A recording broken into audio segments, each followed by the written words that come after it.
Cette lampe que vous voyez, Saint Charbel a vécu dans son monastère une vie religieuse ordinaire, toute simple, avant de devenir ermite.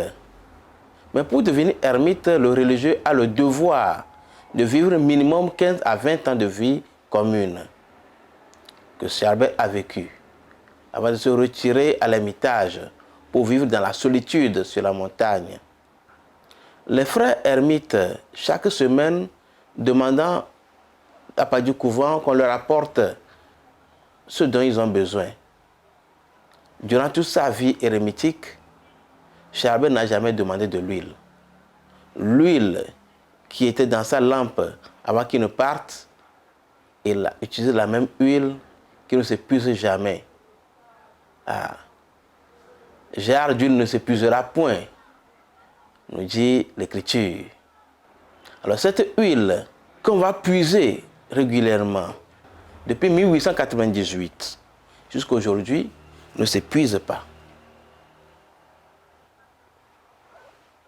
Ça fait des flacons et des flacons, sinon des milliers de flacons qu'on utilise à travers le monde entier aujourd'hui. La lampe ne se vide pas. Que c'est extraordinaire, que c'est émouvant.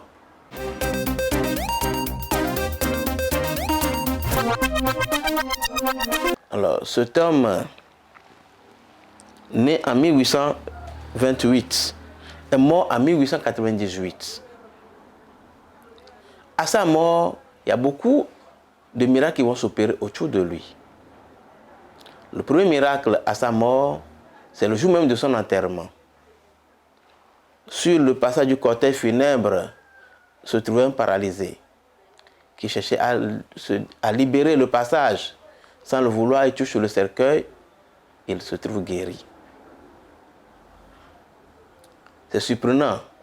Quelques semaines après son enterrement, autour de son tombeau, on voit un jet de lumière qu'on pouvait apercevoir à distance. Cela fait que du monde venait prier sur sa tombe. Alors petit à petit, les frères vont remarquer qu'il y a une anomalie sur la tombe de Saint Charbel.